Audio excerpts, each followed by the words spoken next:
आज श्रीराम कथेचा चतुर्थ दिवस आहे. गेली 3 दिवस तुम्ही आम्ही सर्व रामकथा चिंतन करण्याच्या संबंधाने एकत्रित आलेलो. संत शिरोमणी नामदेव महाराज मंदिर जीर्णोद्धार मूर्ती प्राण प्रतिष्ठा कलशारोहण या संबंधाने घडवून आलेला हा सोहळा, यामध्ये संयोजकाच्या वतीनं मिळालेल्या निमंत्रणामुळे गेली 3 दिवस तुम्हा सर्व मायबाप श्रोत्यांच्या दर्शनाचा झालेला लाभ या संबंधाने उपस्थित सर्व महाराज मंडळी, पूजनीय लोकेश चैतन्यजी महाराज, पूजनीय ब्रह्मवृंद, आमचे गुरुबंधू हरिभक्तीपरायण गलांडे बाबा,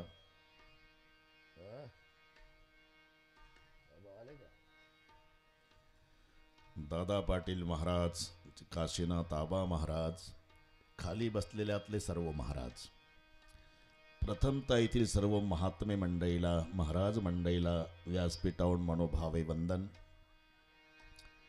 उपस्थित आई बहिणी, वडीलधारी मंडळी, लांबून लांबून आलेले जाणते पारमार्थिक श्रोते, तरुण बांधव, प्रचंड गर्दी, दर्दी, शिस्त, शांतता या सर्व गोष्टीच्या एकत्रीकरणानं कार्यक्रमाला लाभलेली भव्यता.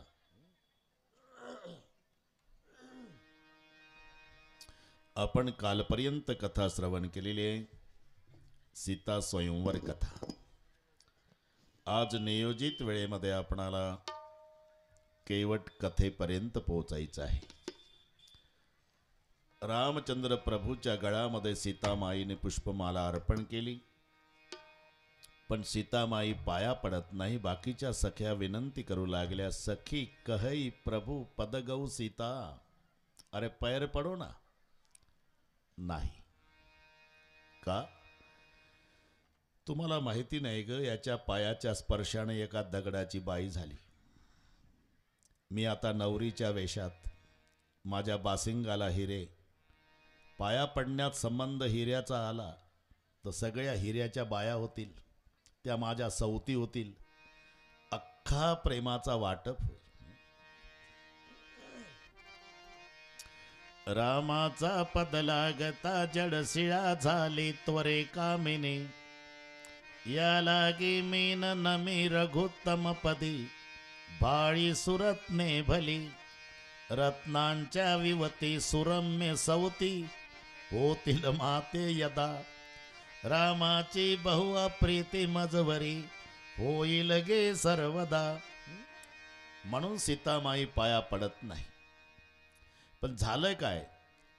ज्या अभिमानी राजाने धनुष्य उचलल्या गेला नव्हता, त्यांनी आपलं हत्यार हातात घेऊन मंडपात उभं राहून आरडावरडा सुरू केला, पकड़ो सीता को, लखन को पकड़ो, श्री राम को पकड़ो, हम मर्द बैठे हैं, हमारे सामने का अयोध्या का राजकुमार ले जाएगा जानकी को, मारो पकड़ो, मारो पकड़ो, मारो.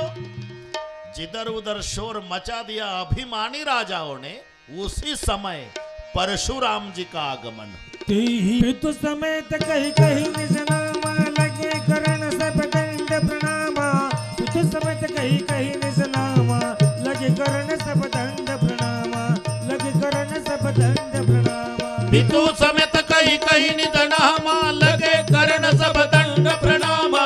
पितु समेत कही कही निज नामा, लगे करण सब दंड प्रणामा, लगे करण सब दंड प्रणामा. पितु समेत कही कही निज नामा, लगे करण सब दंड प्रणामा. पितु समेत कही कही निज नामा, लगे करण सब दंड प्रणामा. जय सुभाषित वही तुझानी, सोजा नहीं जनु आई घुटानी, सोजा नहीं जनु आई घुटानी. पितु समेत कही कही निज नामा, लगे करण सब दंड प्रणामा. पितु समेत कही कही निज नामा, लगे करण सब दंड प्रणामा.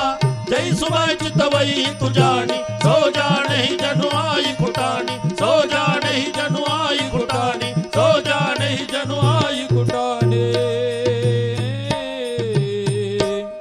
पितु समेत कही कही निज नामा, लगे करण सब दंड प्रणामा.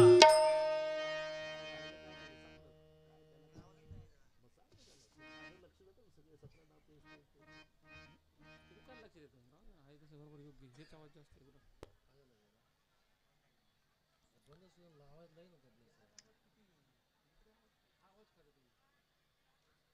कही निज नामा लगे कर्ण सब दंड प्रणामा.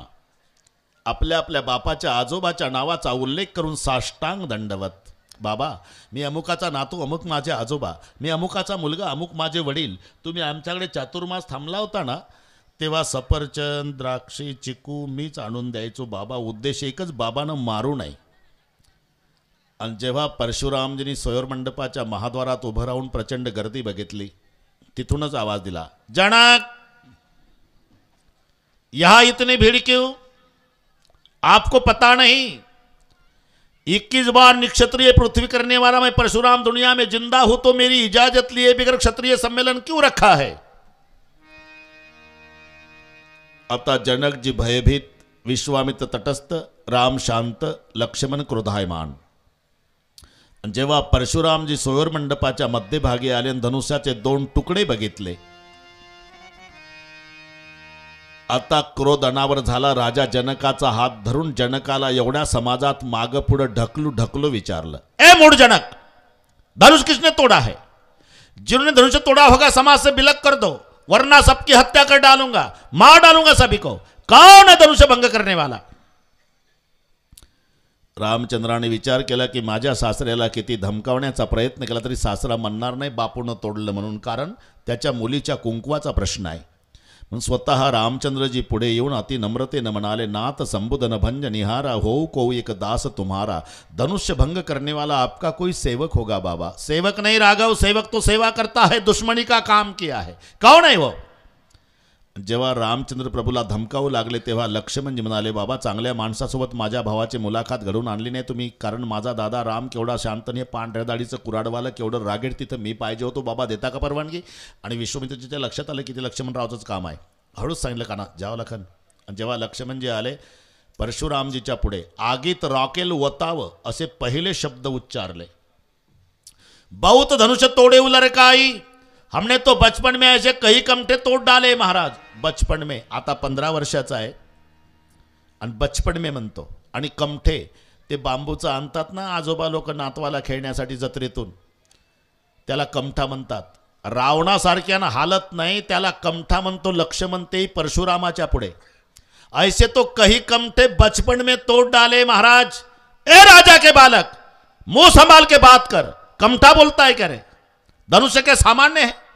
म्हणजे धनुष्य सामान्य वाटलं का तुला? धनुष्य सामान्य नाही का बाबा? नाही.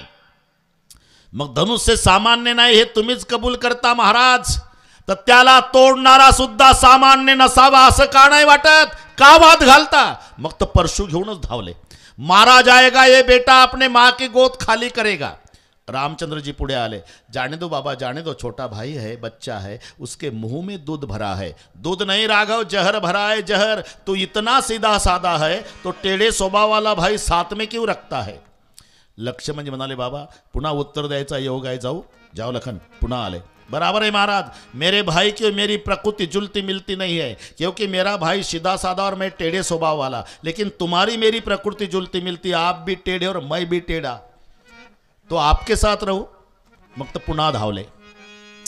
मारा जाएगा ये बेटा अपने माँ की गोद खाली करेगा. शेवटी लक्ष्मणजी निर्वाणीच्या शब्दात म्हणाले, बाबा तुम्ही किती वेळा परशु घेऊन धावला तरी आम्ही घाबरणारही नाही आणि तुमच्या सोबत युद्धही करणार नाही. क्यों?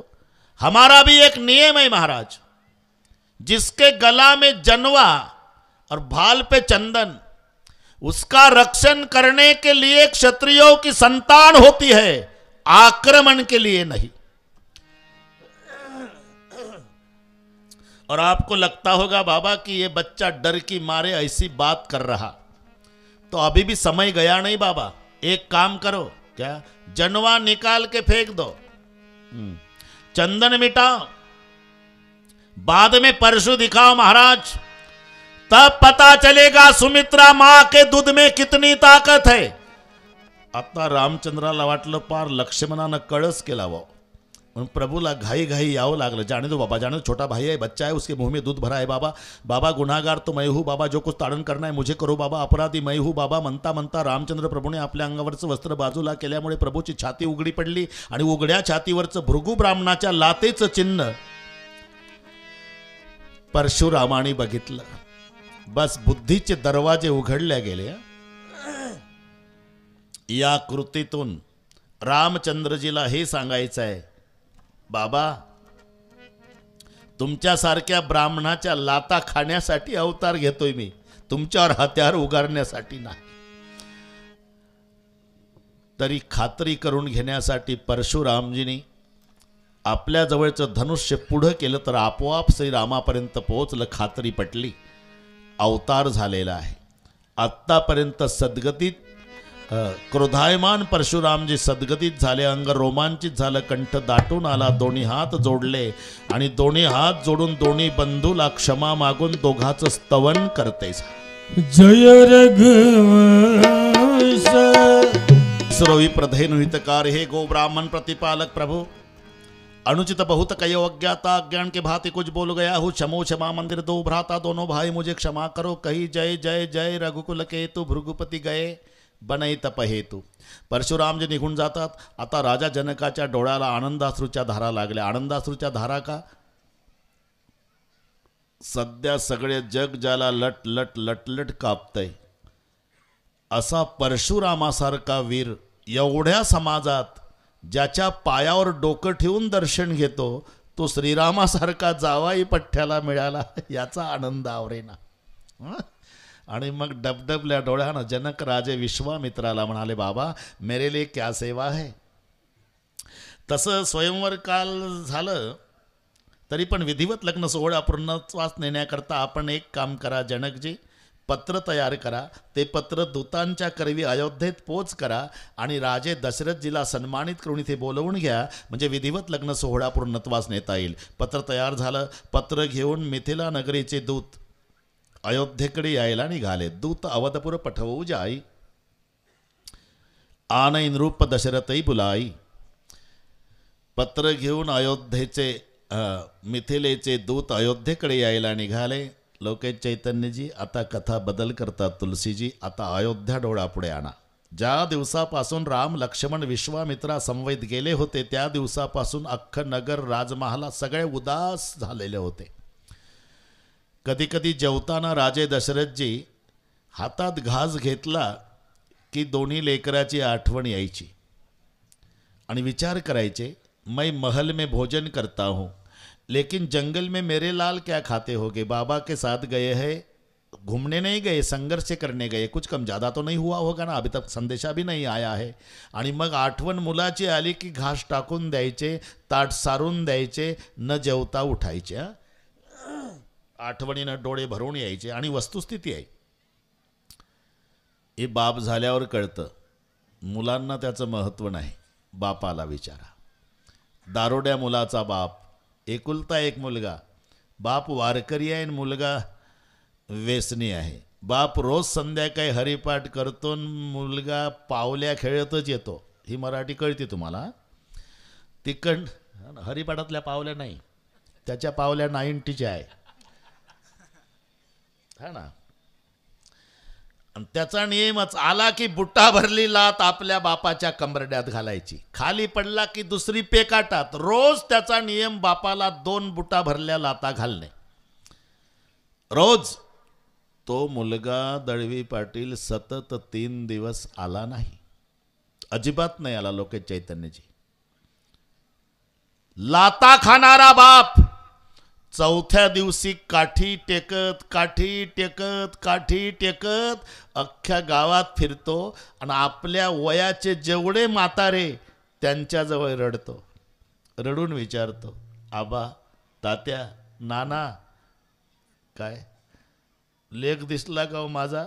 3 दिवस झाले व घरी आला नाही, काही कमी जास्त तर झालं नसेल त्याचं। अरे बरं झालं आला नाही, तुला लाता तरी नाही बसल्या 3 दिवसात? अहो लाता घालायच्या निमित्तानं का होईना माझा लेख माझ्या डोळ्यानं संध्याकाळचा दिसत होता हो, 3 दिवस झाले आला नाही। मी का सांगतो? लाता खाणारा बाप, दारोड्या मुलाचा बाप, 3 दिवस मुलगा आला नाही तर 4थ्या दिवशी गावात रडतो. अरे परमेश्वर ज्याचा मुलगा आहे त्याच्या बापाची अवस्था काय असेल हा. इथून डोळ्यापुढे चित्र आणा. आज सकाळची वेळ आहे. स्नानादी कर्म आटोपलं आणि महाराज दशरथजी सिंहासनावर विराजमान झाले. बसल्या बसल्या दोन्ही लेकराची आठवण आली. डोळे भरून आले. योग असा की पत्र घेऊन दूत प्रवेश करतात मिथिलेचे. सिंहासनापुढे उभं राहून दूताने नमस्कार केला. प्रणाम सरकार, प्रणाम. कहा के भाई? मिथिलापति जनक जी के सेवक है. खुशी की बात, किस कारण आए हो? राम भैया का पत्र लेकर आए सरकार. राम भैया का पत्र, एवढा उच्चार ऐकला, आनंद आवरला नाही. राजाला उडी टाकली. पत्र हिसकावून घेतलं सेवकाच्या हातून. वाचलं नाही बापानं पत्र. पत्राला पुत्र समजून छातीला लावलं आणि जे रडायला सुरुवात केली. सही समय पर आए हो. बताओ मेरा राम लखन कहाँ है? पत्र पढ़ो सरकार, पूरा पता लगेगा. एवढ्यात योग आहे. भरतजी तिथे आले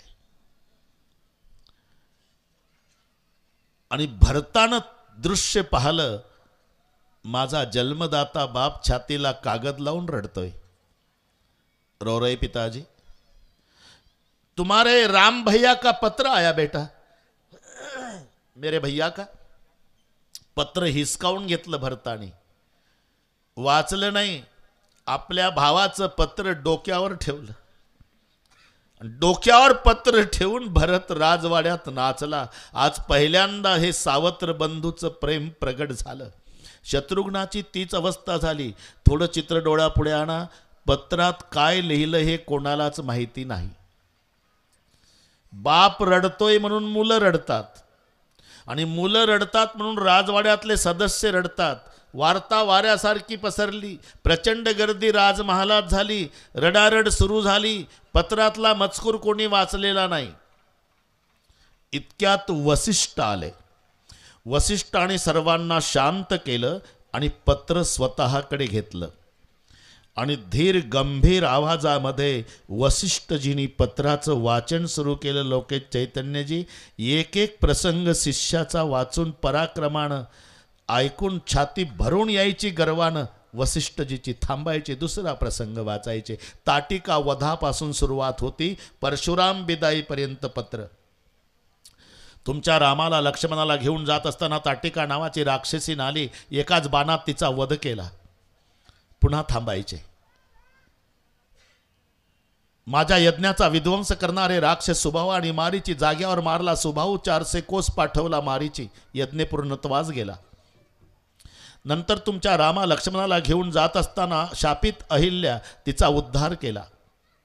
रावणासारख्यानं हाललं नाही त्या धनुष्याचे तुमच्या रामानं 2 तुकडे केले आणि 21 वेळा निक्षत्रिय पृथ्वी करणारा परशुरामासारखा वीर तुमच्या रामाच्या चरणावर डोकं टेकवून क्षमा मागून स्तवन करून निघून जाता झाला. एवढं जेव्हा पत्र वाचलं, ज्या दूतांनी पत्र आणलं होतं रामेश्वरजी, त्यांच्या पुढे सप्रेम भेटीचा ढीग लागला. हो आबा, सप्रेम भेटीचा ढीग. आनंद आवरेना, आनंद आवरेना. सप्रेम भेटीचा ढीग लागला. पण दूत हात लावेना. शेवटी महाराजा दशरथजीला म्हणावं लागलं, सेवक लोग, जी सरकार, ये भीख नहीं भाई, प्रेम की भेंट है, स्वीकार करो. सेवक बोले, अविनय हो तो क्षमा करो, हम कन्या पक्ष वाले हैं, यहाँ जितना दे सकते हैं, लेकिन यहाँ का नहीं ले सकते बाबा. आम्ही सीतेच्या माहेरचे आहोत. माहेरची माणसं लेकीच्या सासरला देतात राजे, सासरचं नेत नसतात. जरा विचार करा. अजूनही खेडेगावामध्ये कोणाच्याही मुलीचं लग्न असू द्या, गरिबाच्या अथवा श्रीमंताच्या, शहरात नसेल ही पद्धत पण खेड्यात आहे. अख्खं गाव दादा पाटील एकजुटीनं एकत्रित येतं. त्या गावचा श्रीमंत असेल ना दळवी पाटील, तर तो त्या मुलीसाठी गोदरेजचं कपाट आणतो.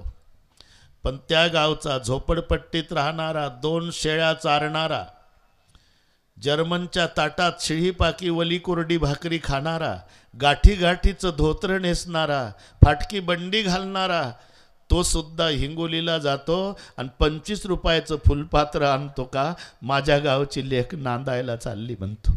माहेरची माणसं देत असतात राजे, तिच्या सासरचं नेत नसतात. असं सांगतात की राजा जनक आणि सप्रेम भेटीमध्ये हत्ती दिलेले, आणि हत्ती हा बुद्धिवान प्राणी आहे. पण जेव्हा अयोध्येला आले तर हत्ती गवत खात नव्हते. 1 दिवस 2 दिवस 3 दिवस विचार केला की हे गवत खात नाही तर जिवंत राहतील कसे, आणि म्हणून राजा दशरथाने जनकजीसाठी पत्र लिहिलं. मिथिलापति जनक जी को मेरा प्रणाम, खत लिखने का कारण यह है कि दहेज में भेजे हुए हाथी अयोध्या का घास नहीं खा रहे, चिंता इस बात की हो रही जिंदा कैसे रह सकते, जल्दी जवाब भेजो, आपका महाराज अयोध्यापती. पत्र वाचलं आणि जनक राजाने उत्तर पाठवलं. ते मुलीच्या माहेरचे हत्ती असल्यामुळे सासरचं गवत खाणार नाहीत राजे, पण काळजी नसावी. मी सप्रेम भेटीत पाठवलेले हत्ती जोपर्यंत माझ्या लेकीच्या सासरला जिवंत आहेत तोपर्यंत त्यांचं गवत मिथिला नगरीवरून पाठवण्यात येईल. आपला महाराजा जनक. हत्ती गवत खात नाही सासरचं, सेवक भेट स्वीकारत नाही सासरची, यात नवल नाही. आता सुद्धा 2019 मध्ये ज्या ज्या संन्याशाचा जन्म मिथिला नगरीत झाला ते तीर्थयात्रेच्या निमित्ताने जेव्हा अयोध्येत येतात संन्यासी, तेव्हा बाहेरून कमंडलूमध्ये पाणी घेऊन आत प्रवेश करतात अयोध्या नगरीच्या हद्दीमध्ये. अयोध्येचे संन्यासी सामोरा जातात. आपला कसा वारकऱ्याचा जय हरी जय हरी, तसं त्यांचंही नमो नारायण नमो नारायण. कहा के हो? मिथिला के.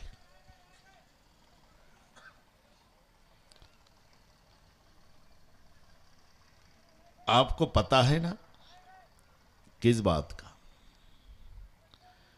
अयोध्या में जल की सुविधा है, पता तो है जी. तो कमंडल में जल भर के क्यों लाया है? रोने लग गए मिथिला के सन्यासी. क्यों रोते हो महात्मा जी? इसलिए कौन अभागा साधु होगा जी दुनिया में भगवान के जन्मभूमि का पानी नहीं पीने वाला. अरे तीर्थ लेने के लिए दुनिया तरस रही है, लेकिन करे क्या? इतिहास कहता है कि त्रेता युग में हमारे गांव की बेटी जानकी इस गांव में दी थी, और हम जानकी के गांव वाले सन्यासी है, मर जाएंगे बाबा तो भी बेटी के ससुराल का पानी नहीं पिएंगे. आता तयारी सुरू झाली. रथ सज्जे झाला. रथामध्ये सुमंत प्रधान, वसिष्ठ गुरुदेव, दशरथ राजे, भरत शत्रुघ्न त्यांची मित्रमंडळी घोड्यावरती स्वार. वरात निघणार. कौसल्यामाई रथाजवळ येऊन म्हणाल्या, रघुकुल का नियम है जी, बारात में महिलाओं को आना मना है. पूर्वी हे नियम होते, वरातीमध्ये महिला नाही. आता नवरीची मिरवणूक सुरू झाली.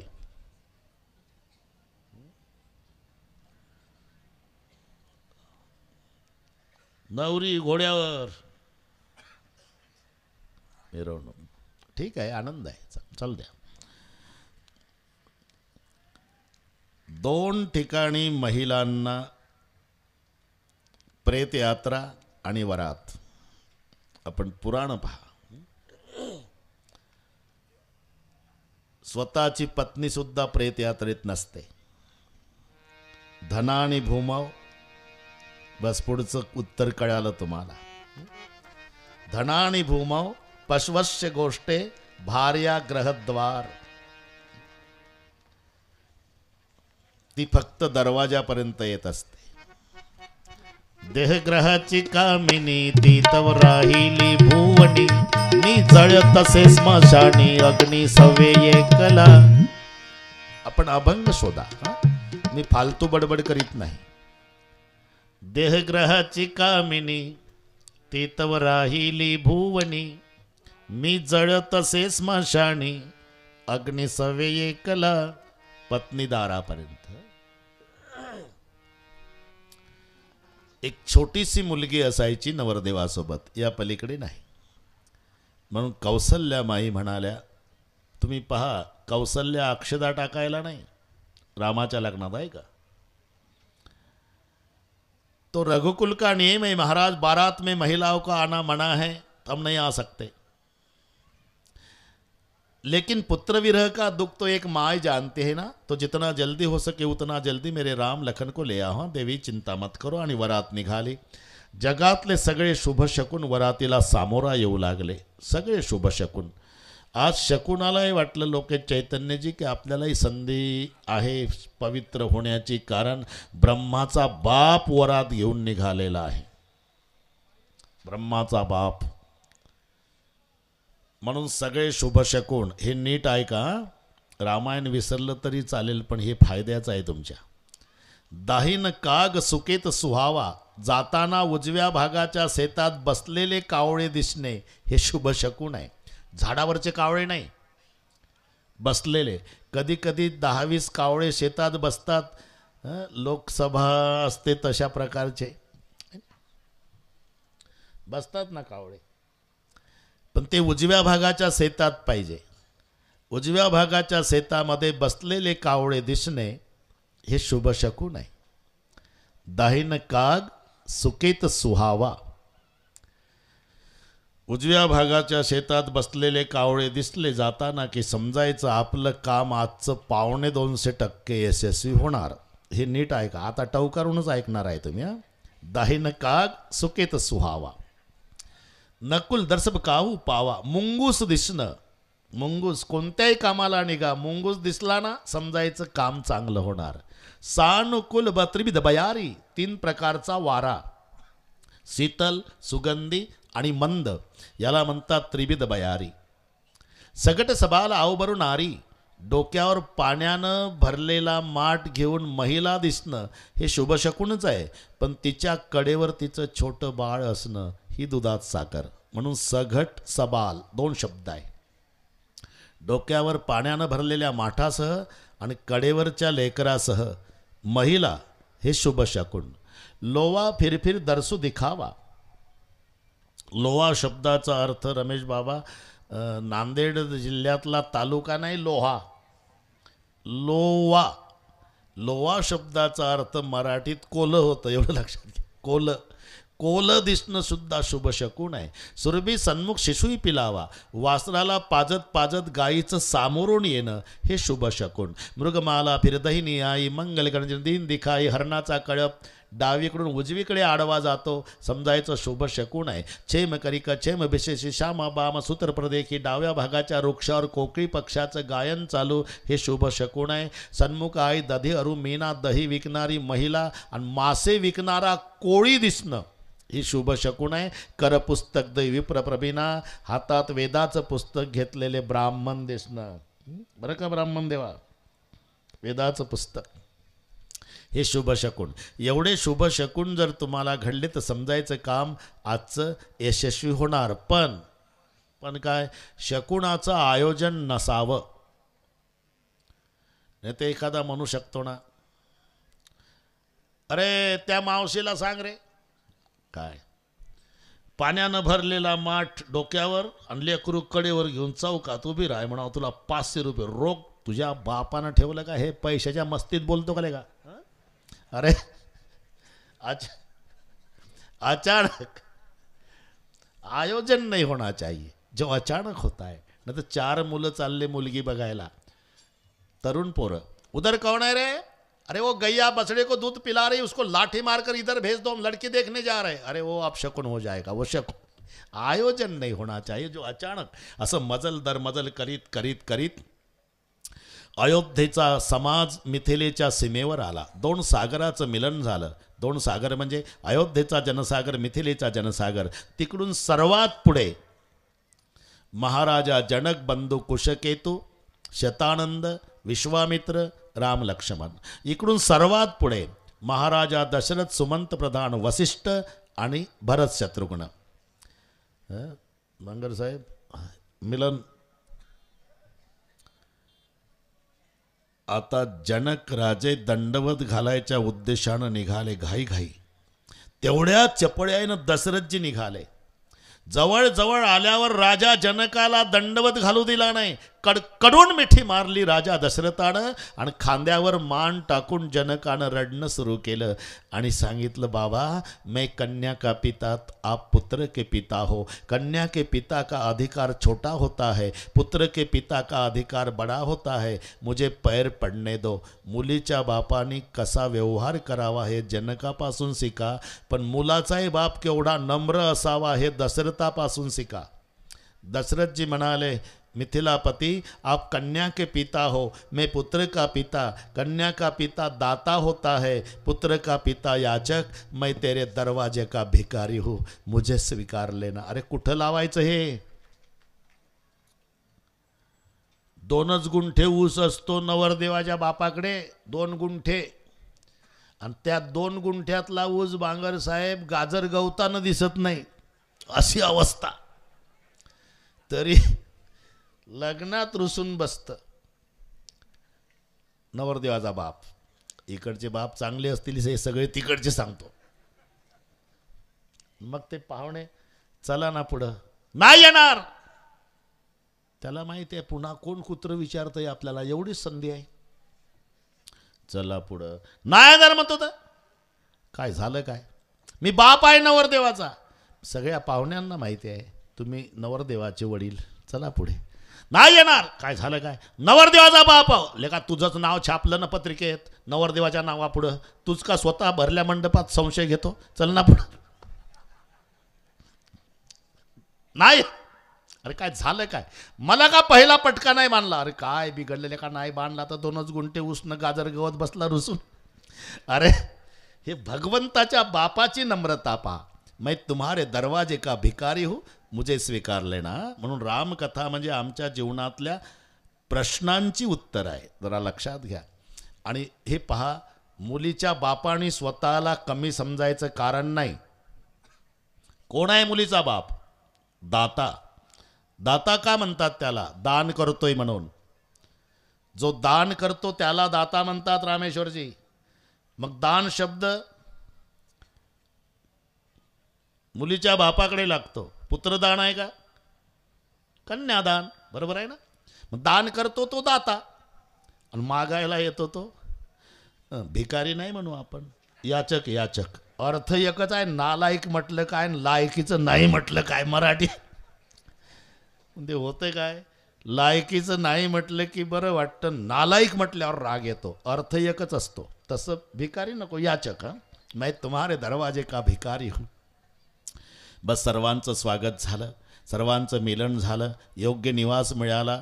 आणि जनक राजाच्या वतीनं शतानंद, दशरथाच्या वतीनं वसिष्ठ, 2 महात्मे एकत्रित आले आणि 2 महात्म्यांची चर्चा चालू झाली. शतानंद वसिष्ठाला म्हणाले, बाबा काय योग आहे हो, तुमच्याकडे 3 पोरं शिल्लक, आमच्याकडे 3 पोरी शिल्लक आहे. हां, सीता तर रामाला निश्चित झाली, सीतेला बहीण आहे उर्मिला देऊ लक्ष्मणाला. जनक राजाचे बंधू कुशकेतू त्यांना 2 मुली आहे, मांडवी श्रुतकीर्ती. श्रुतकीर्ती शत्रुघ्नाला, मांडवी भरताला, उर्मिला लक्ष्मणाला, सीता रामाला. 4 बहिणीचं 4सोबत एकाच मंडपात उरकलं. चालेल? चालेल. 2 बुवानी जोडवलं. बुवा जोडण्याच्याच कामावर असतात. बुवानं जन्मभर वेल्डिंगच करावं, जोडवायचं काम.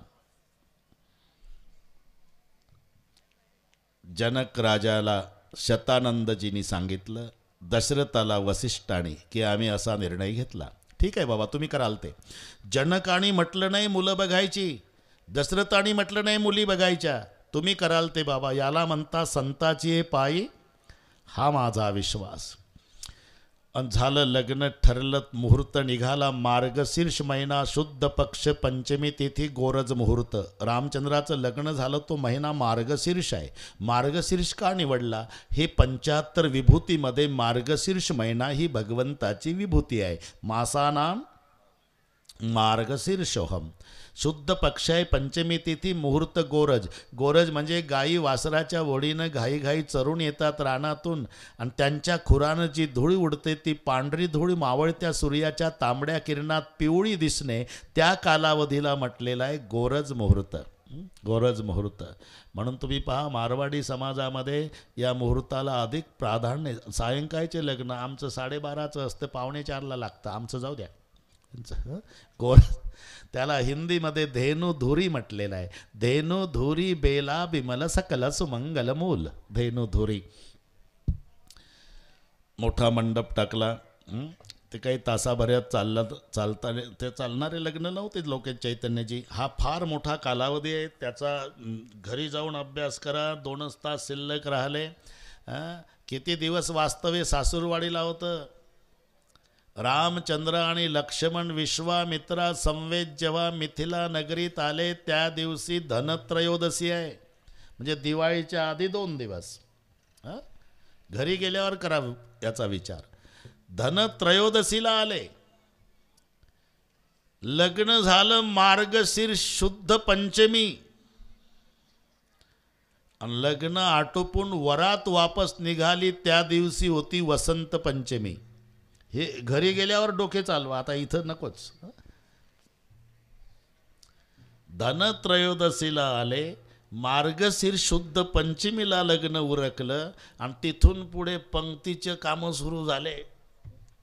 त्याच्यात बरेच दिवस आणि वरात वापस जाती ती वसंत पंचमी. इतका कालावधी आहे.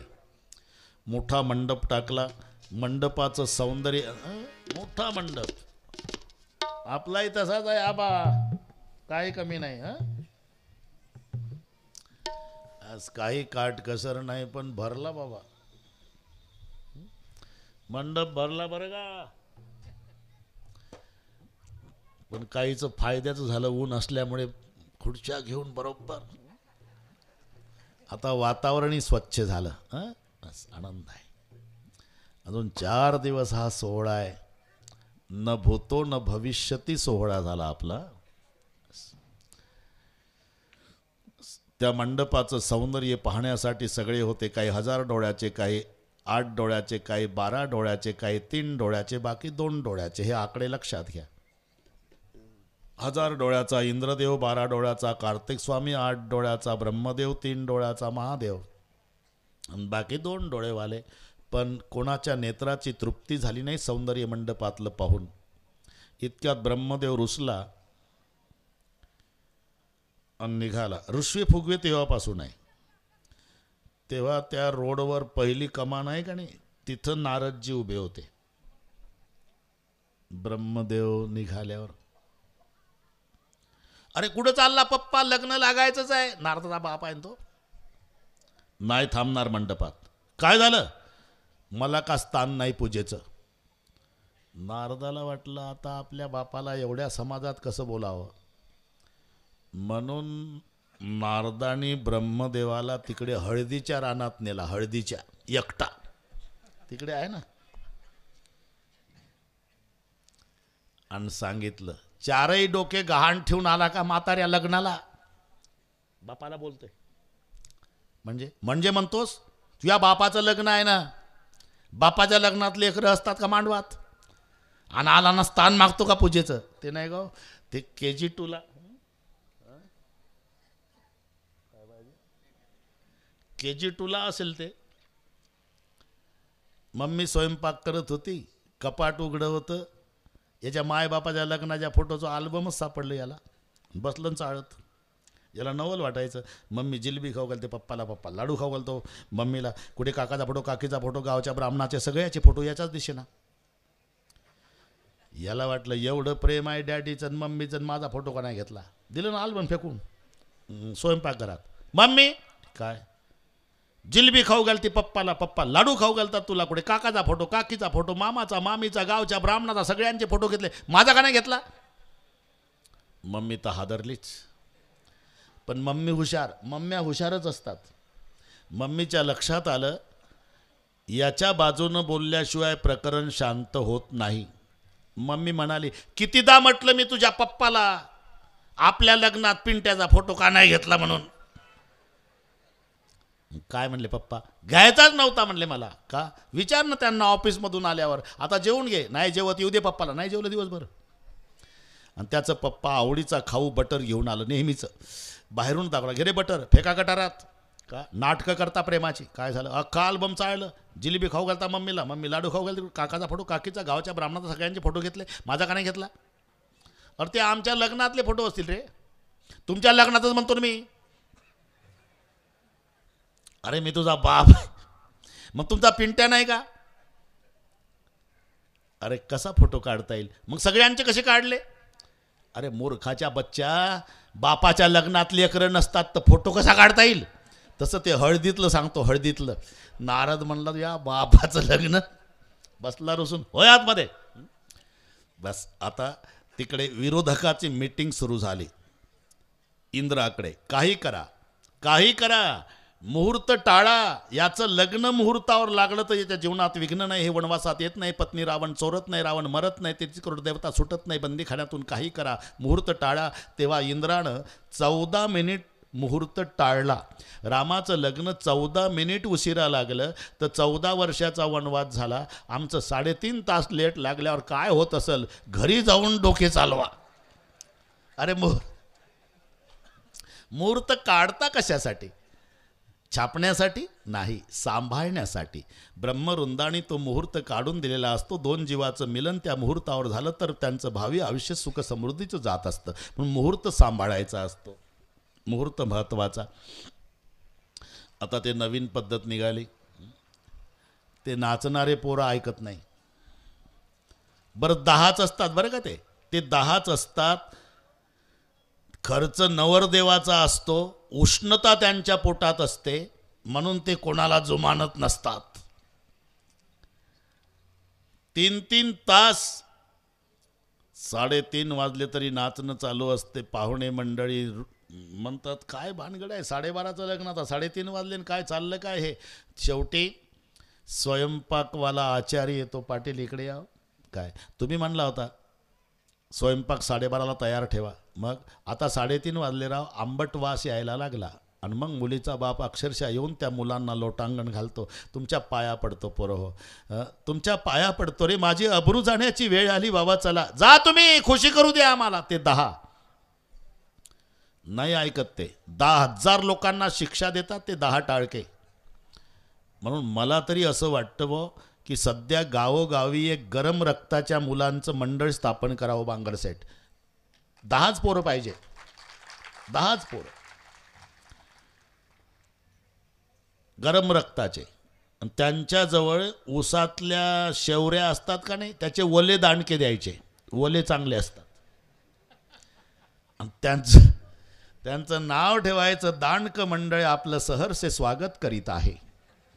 जेव्हा हे 10 टाळके पेलेले ऐकत नाही ना, तेव्हा नवरीच्या बापानं दांडक मंडळाला मोबाईल करायचा.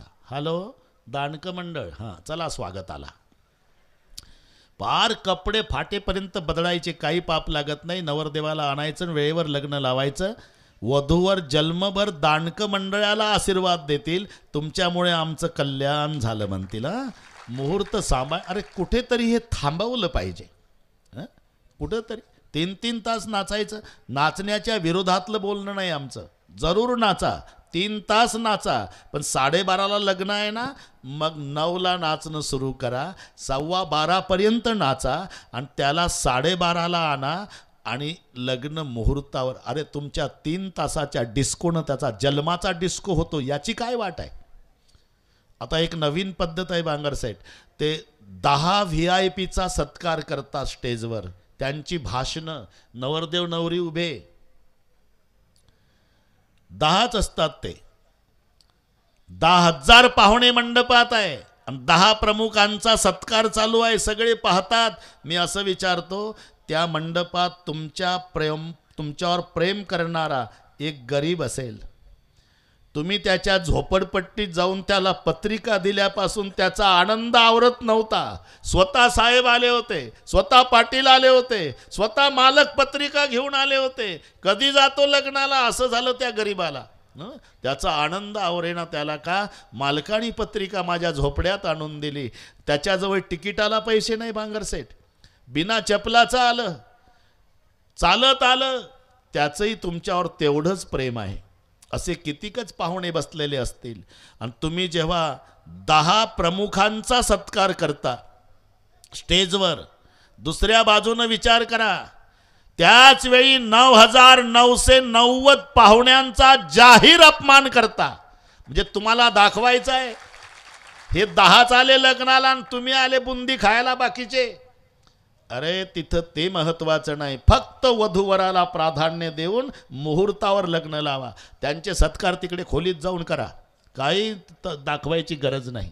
सगळेच तेवढ्याच प्रेमानं आलेले असतात. म्हणून कुठेतरी हे थांबलं पाहिजे.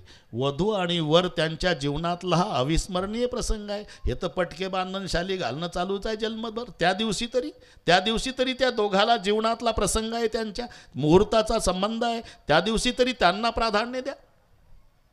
आणि ते माईक हातात आलं म्हणजे त्यालाही आवरत नाही, कारण एवढा समाज नसतो आणि समाजाला बसून राहावं लागतं अक्षरं टाकायचे असल्या म्हणून. मग हे भाषण टोकतं. अरे काही गरज नाही, त्यावेळेला फक्त मुहूर्त सांभाळायचा आहे. नाचण्याच्या विरोधातलं बोलणं नाही. त्याही वेळेला नाचण्याची पद्धत होती. एक 2-3 मिनिट घेतोच. एक घोडा काम, पण नवरदेव राम आहे ना. कामाचा लगाम कोण धरतो जगात? फक्त राम. 3 साधे घोडे आहेत, त्या घोड्यावरती भरत शत्रुघ्न लक्ष्मणजी विराजमान. राम कामरूपी घोड्यावर, आणि मग रामाचे, भरताचे, लक्ष्मणाचे, शत्रुघ्नाचे मित्र. मिथिला नगरीतली घटना. त्या घोड्यांच्या पुढे नाचत होते. आपण 1-2-3 मिनिट फक्त सावरियो म्हणायचं. सावरियो 4च अक्षर आहे. वरातीत सहभागी व्हायचं आहे. हात वर करा. वा वा, एका तालात वाजवायची टाळी. चलो. बड़ प्यार लागे. वा वा वा वा, धन्यवाद सगळ्या मावल्यांना. नामदेवराव पोकर व शशिकलाबाई पोकर, अर्जंट तुम्हाला गावाकडे जायचं, तुम्ही गेटवर जा. नामदेवराव पोकर पार्टी आणि शशिकलाबाई. चौघ्या बहिणीचा चौघासोबत विवाह संपन्न झाला. नंतर जेवणाचे कार्यक्रम सुरू झाले. त्या पंक्ती होत्या, पंक्ती. लोकेश चैतन्यजी ते आता सारखं नव्हतं. आता गरज आहे म्हणा, त्याची नावं ठेवत नाही आम्ही. आता जेवू घालणाऱ्याला वेळ आहे, जेवणाऱ्याला वेळ नाही ना, म्हणून सुधारित पद्धत निघाली. बफे ठीक आहे, पण ते कसं दिसतं बघा बरं. शेवटचं मंगलाष्टक होईपर्यंत पाहुणे कोट्याधीश दिसतात, कोट्याधीश. शेवटचं मंगलाष्टक झालं की सगळे भिक्षाधीश. आपलं आपलं ताटणं वाटी, लाईनला लागून मला द्या चपाती. अरे काय दर्जा झाला. याच्यात बरेच पाटील बसलेले आहे. ते घरी पाण्याच्या माठाजवळ बसतं बांगरसेठ, तरी पाटलींना पाणी मागतं. माठाजवळ बसून पाणी दे, एवढी मिजास घरी. आणि लग्नाला आलं म्हणजे ताटणं वाटी हातात घेऊन लाईनला लागतं, मला जिलबी द्या म्हणतं. अरे काय दर्जा झाला. पूर्वी हा ना, ऐश्वर्य संपन्नता. पंक्ती असायच्या, रांगोळ्या काढलेल्या, अगरबत्त्या लावलेल्या, घमघमाट सुटलेला, शिस्तीत सगळं. घरमालक हात जोडू जोडू विनंती करायचा, सावकाश जेव्हा, पोटभर जेव्हा, लाजू नका. त्याच्यात हास्यविनोद असायचे. उद्देश एकच, पाहुण्यांनी पोटभर जेवावं. राम, लक्ष्मण, भरत, शत्रुघ्न जेवायला बसले, 4ही भाऊ. आता थट्टा करण्याचा अधिकार माहेरच्या पोरींना असतो. सीतेच्या मैत्रिणी आल्या आणि थट्टा करायला. त्याच्यात एक जास्त आगाऊ होती, आगाऊ. ती पंक्तीत येऊन जेवणाऱ्या रामाला म्हणली. सगळे लोक बघत होते, काय म्हणते बाई. प्रभूजी काय, आम्ही तर असं ऐकलं म्हणजे अयोध्येच्या महिला एवढ्या कर्तबगार आहे म्हणे, केवळ प्रसाद खाऊनच लेकरं जन्माला आणतात. प्रभूनं तर घासच ठेवून दिला खाली. लक्षात आलं की आमच्याच आई कौसल्या, सुमित्रा, कैकेयीनं प्रसाद खाऊन आम्ही 4 भाऊ जन्माला आलो. पण हे तर फक्त वाड्यातच माहिती होतं आमच्या. हा सातभारा सासूरवाडीला आणि तो हिच्यापर्यंत कसा पोहोचला. आता सगळे टवकारून होते. आता तुम्ही कसा टवकारला? सगळे टवकारून होते की हिच्या प्रश्नाचं उत्तर आता भगवान कसं देणार. बरोबर आहे सखी, एकदम बरोबर आहे. आमच्या अयोध्येच्या महिला एवढ्या कर्तबगार आहे, केवळ प्रसाद खाऊन लेकराला जन्माला आणतात. पण आम्ही सासूरवाडीला आल्यापासून वेगळाच पराक्रम ऐकला. काय? इथं महिलांची गरज नाही म्हणे, गाजर गवतासारख्या जमिनीतून मुली बाहेर येतात. ते तर गेली पळून पग, कारण सीता कुठून आली. अरे कुठेही चालते का थट्टा, चतुरा तू शिरोमणी. बस हे असे हास्य विनोद रोज असायचे, रोज. बरेच दिवस पण आता 11:30 झाले ना, काय करता बरेच दिवस, 1.5 तास राहिला. इथं उरकायचं आहे. आनंद आहे, खूप आनंद. लोकेश चैतन्यजी व्यास आता अविस्मरणीय प्रसंग झाला आपल्या सगळ्यांच्या जीवनातला. आनंद आहे. दिवसभर कार्यक्रम, 10 ते 1 कथा, मग जेवण झाली की 3 ते 5 अधिकारी. जयवंत महाराज बोधले स्वतः ॲडव्होकेट आहे आणि बोधले बाबाच्या कुळात जन्माला आलेले आहे. पवित्र ते कुळ. आणि त्या संताच्या कुळात जन्माला आलेल्या बोधले बाबाच्या मुखातून संत नामदेवाचं चरित्र ऐकायची संधी तुम्हाला आहे, सोडू नका. रामायण कुठेही ऐकायला मिळेल. रामकथेला नाही आला तरी चालेल, पण ज्याच्या दरबारात सेवा आहे त्यांचं संत चरित्र सांगणारे अधिकारी पुरुष बोधले बाबा आहे. त्यांच्या मुखातून दररोज 3 ते 5 संत नामदेव चरित्र जरूर श्रवण करा. सगुण चरित्रे परम पवित्रे सादर वर्णावी, संत रुंदे मनोभावे आधी वंदावी. तुम्ही जरूर श्रवण करा 3 ते 5. नंतर पुन्हा हरिपाठ आणि 6:30ला कीर्तन.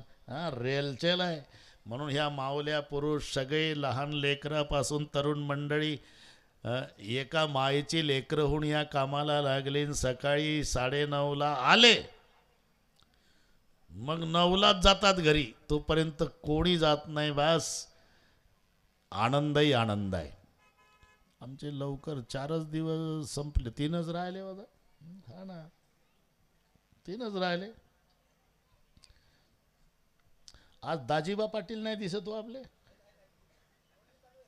आल्यापासून दिसले नाही, म्हणून म्हटलं बा कुठं गेले. सर्व काळ गणना करी आयुष्याची, त्यांचं लिखाण चाल. ठीक आहे. सगळी मंडळी आपल्या आपल्या परीनं या ठिकाणी सहयोग देते. त्यामुळे हा दृष्ट लागेल असा सोहळा संपन्न होतोय. एवढा समाज आहे तरी सुई पडेल तरी आवाज येईल इतकी शिस्त आणि शांतता आहे. का? ही नुसती गर्दी नाही आहे, तेवढे दर्दी आहे. आणि गर्दी आणि दर्दी याचं एकत्रीकरण झाल्यामुळे शिस्त आणि शांतता आहे. बस बरेच दिवस आता व्याह्याकडे किती चांगली व्यवस्था असली रमेश बाबा, तरी व्याह्यानं किती दिवस राहावं. आणि म्हणून एक दिवस राजे दशरथ म्हणाले शतानंदजीला, सरळ व्याह्याला नाही बोलले, सरळ नसते बोलायचं, माध्यम घ्यायचं. व्याह्याला बोलले नाही, शतानंदजीला, सांगावं तुमच्या मालकाला 15 दिवस झाले निघायची तयारी करतो तर कौसल्यामाई ते सुनैना माता आग्रह करते, 1 दिवस तुमचे कुशकेतू नको म्हणतात. अहो पण मी किती दिवस राहू, मी राजा आहे ना, प्रजा सांभाळणं माझं कर्तव्य आहे ना. बस झालं म्हणावं, आता आता आता परवानगी द्या म्हणावं. शतानंदजीने येऊन सांगितलं जनक राजाला, अयोध्यापती इजाजत मांग रहे जाने के लिए.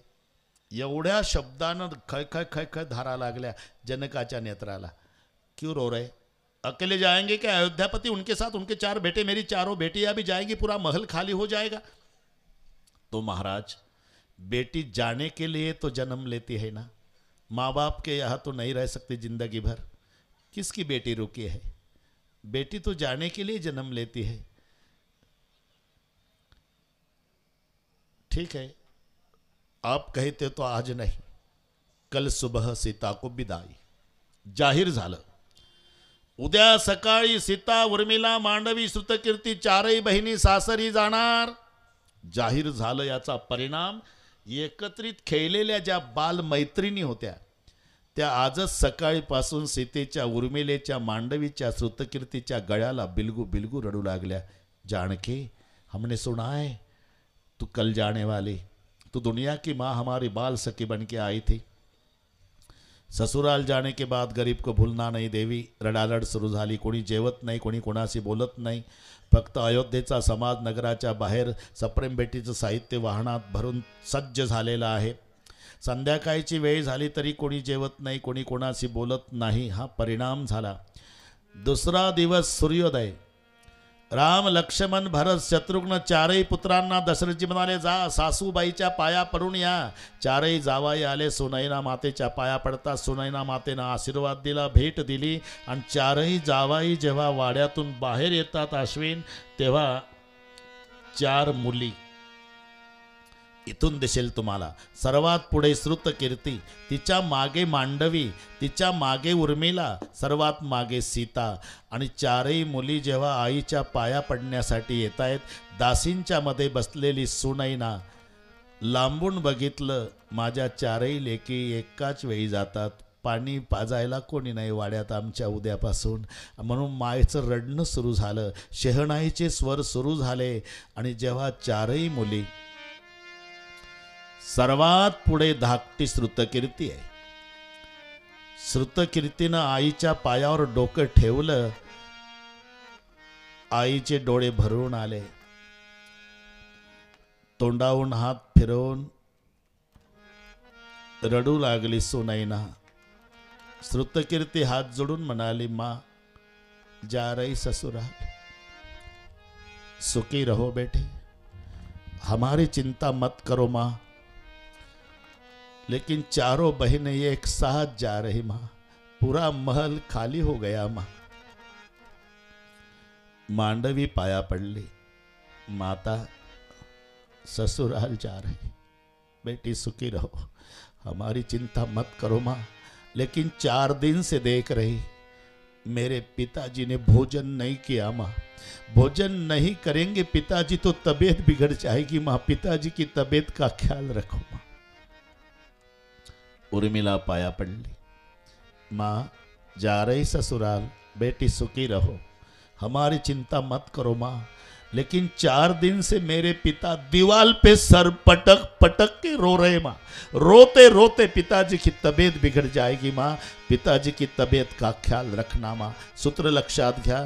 कन्या जब घर छोड़ती है अपने बाप की भलाई चाहती. कोणतीही मुलगी सासरी जाताना रडत असते ती आपल्या बापासाठी. इथे बरेच बाप बसलेले आहे लोके चैतन्यजी. काहीला अनुभव आलेले आहे, काहीला येणार आहे. कलेजा का टुकड़ा पिता को छोड़ जाता है ना, तो पिता दीवाल पे सर पटक पटक के रोता है.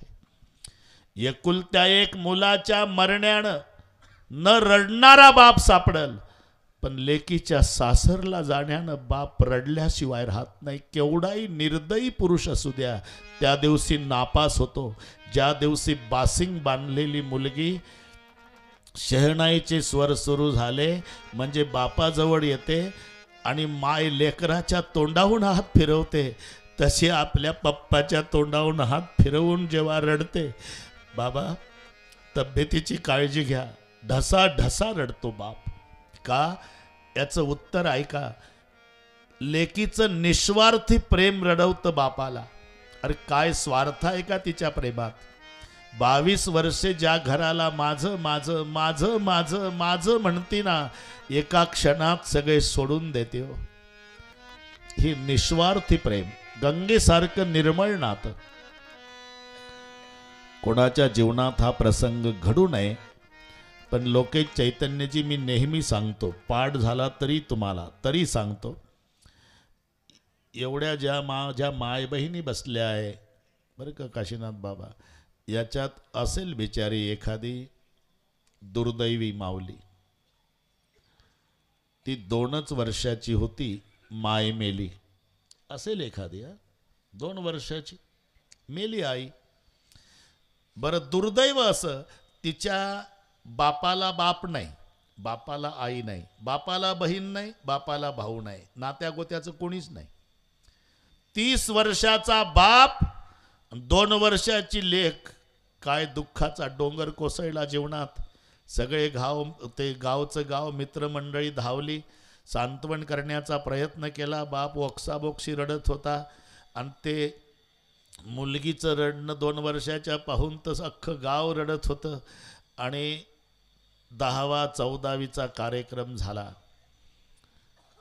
एक दिवस मुलीला आंघोळ घातली 2 वर्षाच्या, कपडे केले, दुग्धपान कडेवर घेतलं आणि बाप चौकात आला. पहिल्यांदा घरातून बाहेर निघाला बाप. आज 13वीचाच कार्यक्रम झाल्यावर चौकात आल्यावर मित्रमंडळी भोवताल उभी. काय झालं कोणास माहीत, त्या 2 वर्षाच्या मुलीला एकाएकी आईची आठवण आली. 15 दिवस झाले आई ग.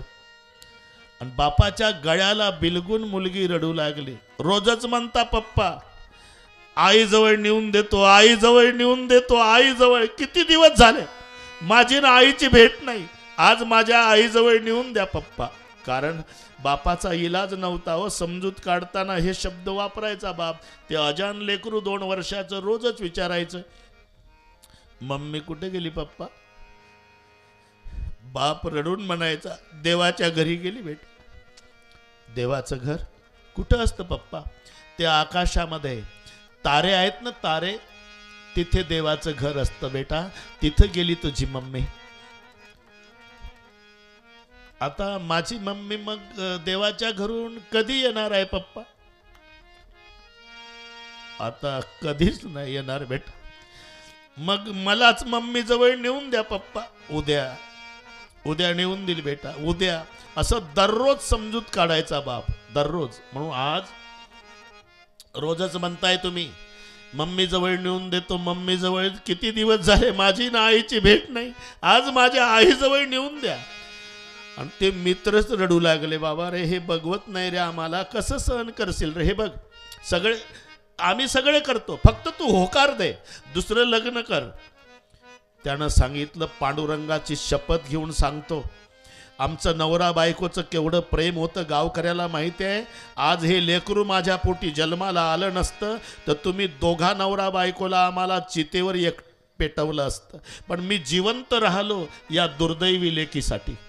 आणि हे बघा, मी दुसरं लग्न करणार नाही, फक्त माझ्या या दुर्दैवी ताईचा सांभाळ करणार. बापानं प्रतिज्ञा केली. 6 महिन्याचा काळ गेला रमेश बाबा. आता रडत बसावं, बायकोची आठवण काढून घरात बसल्यानंतर आठवणी येतातच. म्हणून बापानं निर्णय घेतला, दुःखाचा विसर पडण्यासाठी लेकीला घेऊन तीर्थयात्रा करावी. निर्णय घेतला, पायी तीर्थयात्रा.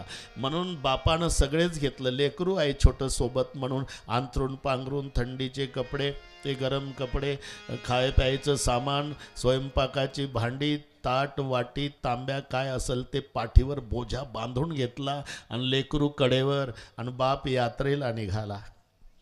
हिमालयाची यात्रा चढत असताना थकून गेला बाप. घामाघूम झाला, धाप लागली. कारण कडेवर लेकरू 2.5 वर्षाचं आणि पाठीवर सगळ्या बोझ्या. एक तरुण संन्यासी, लोकेश चैतन्यजी, तरुण संन्यासी यात्रा करीत होता. तरुण होता. त्यानं हिमालयात, ओळखीचा नाही, काही नाही, परिचय नाही, काही नाही, पण हे दृश्य त्यानं पाहिलं. लेकरू कडेवर आहे, बोझा पाठीवर आहे, श्वास वाढलेला आहे, धापा टाकतोय बाप, एक एक पाय टाकतो, चढत आहे. त्या संन्याशाला दया आली, जवळ आला. दादा जी, महात्मा जी, आपके पास जो बेटा है जी, थोड़ी देर के लिए मेरी गोद में दे दो, मुझे आनंद लगेगा, आपकी थकान उतर जाएगी, सांस बहुत बढ़ गया है. नमो नारायण स्वामी, आप ब्रह्मचारी हो क्या. हाँ. संसारियों के सुख दुख का आपको स्वानुभव नहीं. नहीं दादा. तो ये बेटा होता तो आपके पास जरूर देता महात्मा जी, लेकिन बेटी है और दुर्दैवी बेटी है जी. 6 महीना पहले इसकी माँ मर गई. घर में संभालने के लिए कोई नहीं, तो मैं तीर्थ यात्रा करने बेटी को साथ ले आया। आप कहते हो थकान उतर जाएगी। महात्मा जी, बेटा होता तो आपके पास देता, लेकिन बेटी है, और भगवान की कसम डाल के कहता हूं महाराज, बेटी का बोझ पिता को नहीं लगता, और जिस पिता को बेटी का बोझ लगता है दुनिया में वो पिता पिता होने लायक नहीं है। 6 महिने यात्रा केली बापा, घरी आला। आता मुलगी 3 वर्षाची झाली, मग बालवाडीत, मुलीला बालवाडीत कडेवर मुलगी हातात डबा घेऊन जायचा, पुन्हा आणायला जायचा, मग शाळेत जाऊ लागली। असं करून करून ती पदवीधर झाली। 24 वर्षाची झाली दळवी पाटील। 22 वर्षे मुलीलाही कळलं नाही, बापालाही कळलं नाही। पत्नी मरण पावल्यावर 22 वर्षाचा काळ कधी गेला, आणि तिला पाहायला पाहुणे आले। गोरी गोमटी देखणी शिकलेली सौंदर्य संपन्न पाहुण्यानं पसंत केली, लग्न ठरलं। 1 महिन्यानी तारीख निघाली। पाहुण्यांना स्टँडवर सोडायला बाप गेला, गाडी मिळाली, नमस्कार रामराम झाला, जय हरी, पाहुणे डबल बेल झाल्यावर गाडी निघून गेली। पुढचं चित्र पहा, स्टँडवरून बाप घरी यायला फिरला। दळवी पाटील एक एक पाऊल टाकताना बापाला आता घर दिसू लागलं। लग्न जुळलं माझ्या लेकीचं, भाग्यवान आहे माझी ताई, श्रीमंत सासर मिळालं बिचारीला। 1 महिन्यानी लग्न आहे, आणि 1 महिन्यानी माझी लेक नांदायला जाणार आहे। 1 महिन्यानं माझी ताई गेली म्हणजे माझ्या दुर्दैव्याच्या घराला कायमचं कुलूप लागणार आहे, आणि घराला कुलूप लागलं म्हणजे माझी भिकाऱ्यासारखी दैना होणार आहे। माझं रक्ताचं नातं जगात कोणी नाही, एवढी ताई माझी जाणार 1 महिन्यानी। रडतच आला बाप। आता मुलीजवळ कसं रडावं म्हणून आपल्या खोलीत गेला, आतून कडी लावली, उशी भिजेपर्यंत तोंड खुपसून हुमसू हुमसू रडला। सायंकाळी मुलीनं स्वयंपाक सुरू केला, स्वतःसाठी आणि बापासाठी, पण तिलाही कळलं ना 1 महिन्यानी लग्न आहे। आज स्वयंपाक करताना मुलीचं रडणं सुरू झालं। दळवी पाटील, का पांडुरंगा, लग्न जुळलं माझं, 1 महिन्यानी लग्न आहे म्हणले पप्पा, श्रीमंत सासर मिळालं म्हणे, तुझं कल्याण झालं म्हणे ताई, माझं कल्याण झालं बाबा, पण 1 महिना मी तुमच्या आवडीचे निवडीचे पदार्थ करून आग्रह करू करू जेवू घालणार आहे, आणि 1 महिन्यानी मी गेल्यावर माझ्या बापाची भिकाऱ्यासारखी दैना होणार। कोण आहे त्याचं जगात, कुठं जेवल माझा बाप, म्हणून रडतच स्वयंपाक केला मुलीनं, रडतच स्वयंपाक केला। 2 ताटं तयार केली रमेश बाबा, कारण 22 वर्षात मुलीशिवाय बाप जेवला नव्हता, आणि बापाशिवाय मुलगी जेवली नव्हती। आजही 2 ताटं तयार केले, पण हाक मारायच्या वेळेला मुलीला हाकच मारता येईना, रडूच आवरेना, तरी धाडस कर, जेवायला या बाबा। बापही रडतच होता, कसे तरी अश्रू पुसतच बाप आला। पलीकडून किचन रूम मध्ये बाप बसला, अलीकडे मुलगी बसली। ताटातले पदार्थ पाहण्याच्या ऐवजी मुलीनं बापाकडे पाहिलं आणि बापानं मुलीकडे पाहिलं। दोघांनी ताटं दिली सारून, आणि एकमेकाच्या गळ्याला बिलगून रडणं सुरू झालं, मुलीचं आणि बापाचं। असा 1 महिना रडण्यात जातो मुलीचा बापाचा, 1 महिना। 1 महिन्यानी तो दिवस उजाडला लग्नाचा। सांगावं लागलं नाही गावकऱ्याला, सहानुभूतीनं अख्खं गाव धावलं। झोपडपट्टीतल्या गरीब मावल्यापासून वाड्यातल्या पाटलिनीपर्यंत एकमेकीला, अगं चला जन्माला लागलाय संसार, कोण आहे बिचारीचं, 2 वर्षाची होती, माय मेली तेव्हा बापानं जीव लावला, आपण सगळ्या गावातल्या महिला तिची माय हो, काही कमी पडू द्यायचं नाही। सगळं गाव स्वयंस्फूर्तीनं धावलं। लग्न इतकं सुंदर पार पडलं, श्रीमंताच्या लग्नाला लाजवेल असं। पंक्ती झाल्या इथपर्यंत ठीक आहे, पण त्या मुलीला वाटे लावायची वेळ आली तर काय झालं असेल जरा चित्र डोळ्यापुढे आणा. एखादी मुलगी आजीच्या आजोबाच्या आईच्या मावशीच्या बहिणीच्या भावाच्या पाया पडते, हिला कोणी नाही. तो फक्त 52 वर्षाचा बाप, तोही भिंतीजवळ उभा एकटा पागल झाल्यासारखा, त्याला काही सुचेना. शून्यात नजर लावून दगडाची मूर्ती जशी, हालचाल नाही, कोणासोबत बोलतही नाही. त्याच्या दिशेनं ताई पावलं टाकत निघाली तेव्हा गावच्या महिला रडू लागल्या. कसं होईल आता? आता मुलगी 22 वर्षे सांभाळली, मायची आठवण होऊ दिली नाही बापानं, इतका जीव लावला, आणि ती आता तोंडावून हात फिरवून म्हणाल बाबा येते, आता कसा धक्का सहन करेल हा. म्हणून सगळ्या महिला आधी रडू लागल्या. मित्र म्हणाले का रे, 1 महिना धावतो याच्या कामाला, किती मदत करायची तेवढी केली, पण आता गळ्याला बिलगल ताई, तेव्हा काय मदत करायची आपण मित्रांनी. तोपर्यंत ताई पोहोचली तिथं. सगळ्या समाज बघत होता.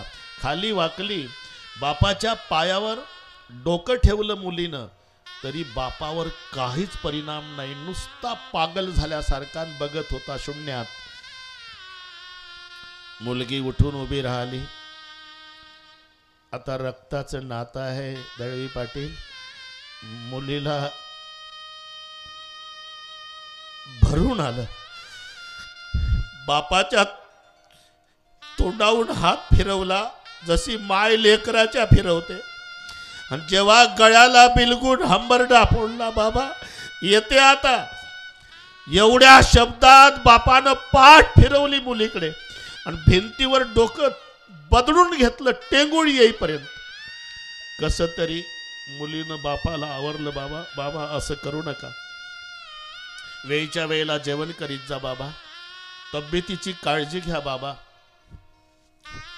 माझी काळजी करू नका बाबा, वेळेवर गोळ्या औषधं घेत जा बाबा, आराम करीत जा बाबा, धावपळ करत जाऊ नका बाबा. बेटा तुझी माय मेली त्याला 22 वर्षे झाली, आणि 22 वर्षे तुझ्या बापानं जे मनात लपवून ठेवली गोष्ट, आज माझं मन मोकळे करतो बेटा, बोलतोय मी. तुझ्या आईचा दावा झाला होता, गावात कोणी नव्हतं, एकटा देवळात गेलो, देवळातही कोणी नव्हतं, देवाच्या पायावर डोकं ठेवून खूप रडलो आणि मागणं मागितलं, देवा धन दौलत मागायला आलो नाही, एक मागणं मागायला आलो, माझ्या दुर्दैवी लेकीचं लग्न होईपर्यंत मला जिवंत ठेवा पांडुरंगा. माझी प्रार्थना ऐकली देवानं, एवढीच इच्छा होती बेटा, या जन्मी तुझं लग्न झालेलं बघायचं होतं. बस कृतकृत्य झालो बेटा, तुझ्या ऋणातून मुक्त झालो. ताई रडू नको, जा जा सुखाची राहा. ताई माझं ऐक, आजपासून तुझ्या सासरला माहेर समज, तुझ्या सासूला माय समज, तुझ्या सासऱ्याला बाप समज, आणि तुझा बाप मेला समज बेटा. जा, माझी आशा सोड. पुन्हा कवटाळलं बापाला, बाबा बाबा असं अभद्र बोलू नका ना बाबा. बाबा माझी माय मेली त्याला 22 वर्षे झाली, पण 22 वर्षात मला तुम्ही मायची आठवण येऊ दिली नाही, एवढा जीव लावला बाबा, माझ्याकरता जगा बाबा. हे पिता पुत्रीचं निस्वार्थी प्रेमाचं नातं आहे जगात. आणि म्हणून मी सांगून गेलो, किती दगडाच्या हृदयाचा पुरुष असू द्या, त्या दिवशी नापास आहे ज्या दिवशी मुलीला वाटे लावायचं असते. मुलगी जेव्हा सासरी जाताना रडते ना, ती फक्त आपल्या बापासाठी रडते, एवढं लक्षात ठेवा. आजीचं न नातीचं तर एवढं नातं असतं मैत्रिणीसारखं. शाळेतून मुलगी आली की पहिली आजीजवळ येते, आजी काही खायला आणून देऊ का ग, चहा देऊ का आजी, तिचं जेवण हातपाय चेपून देणे, अंथरूण पांघरून, आंघोळीला पाणी, पाठ घासून देणे, आजीचं नवीन पातळ काढून देणे, गोळ्या औषध देणे, नाश्ता, दुपारचं जेवण, एवढी सेवा आजीची नात करीत असते. आणि ती नात बासिंग बांधून नवरीच्या वेशात जेव्हा पाया पडायला येते तेव्हा आजी लटलट लटलट कापत असते. चालली का बेटा? हो आजी, सुखाची राय, माझी खूप सेवा केली तू, माझी नको काळजी करू आजी, माझ्या वडिलांना सांभाळ. आजी जवळ रडल तरी बापासाठीच. आजोबा माझ्या पप्पांना सांभाळा. आई जवळ तर कठोर बोलते. आई, जन्मचा जन्म टाकून टाकून बोलली तू माझ्या बापाला, पण माझा बाप फिरून नाही बोलला तुला. माझी शपथ आहे आई, आजपासून उपवासी ठेवत जा बापाला माझ्या, फक्त बोलत नको जाऊ आई. आणि मग धाकट्या भावाच्या गळाला, भैया तुला काही माहिती आहे रे, 5 वर्ष झाले आपल्या बापाची नोकरी गेली. 10ला जायचे पप्पा, 6ला यायचे. जाताना म्हणायचे ड्युटीवर चाललो, येताना म्हणायचे ड्युटीहून आलो. पण मी कॉलेजला जाताना बघत होती रे भैया, आपला बाप हिंगोलीच्या स्टँडवर 10:30 ते 5:30 हमाली करत होता 5 वर्षापासून. पण सांगितलं नाही येते बहीण, त्याचं लग्न झालेलं असते, खूप रडते, भाऊही रडतो. आणि रडता रडता म्हणते, दादा तुझ्यावर या कुटुंबाची जबाबदारी आहे, भैयाचं शिक्षण आहे, तू करता आहे, तू कष्ट केले तर जगेल परिवार. ताई, मी आई बाबाला विसरणार नाही. तुझा विश्वास आहे रे दादा, मग का रडतेस? तुझं गेल्या वर्षी लग्न झालं. एक मनातलं बोलते दादा, तुझ्या बायकोचं ऐकून वेगळ्या निघू नको, आणि आपल्या मायबापाला वाऱ्यावर सोडू नको रे दादा. आपल्या बापाला एक अटॅक येऊन गेला, काही खरं नाही. मी का सांगतो, घरातल्या प्रत्येक सदस्याजवळ रडते मुलगी, ते फक्त बापाच्या कल्याणासाठी. माझ्या बापाचं कसं होणार? म्हणून आज श्रुतकीर्ती, मांडवी, उर्मिला, शेवटी सीता आली. सीतेनं पायावर डोकं ठेवलं. माँ जा रही ससुराल, सुखी रहो बेटी, हमारी चिंता मत करो माँ, लेकिन चारों बहनें जा रही, घर खाली हो गया माँ, मेरे पिता वृद्ध हो गए माँ. सीता, ये जिंदगी है बेटी, जिंदगी में कभी कभी दुख आता है. जिस दिन जिंदगी में दुख आएगा उस दिन अपने घर का दरवाजा अंदर से बंद कर लेना, जी भर के रो लेना, लेकिन कसम है मेरी, समाज के सामने अपना दुख प्रकट नहीं करना. आईनं लेकीला काय उपदेश द्यावा हे सुनैना मातेकडे पहा. आणि पुन्हा, सीता क्या माँ, जिंदगी भर अपने सास और ससुर की सेवा करना भूलना नहीं.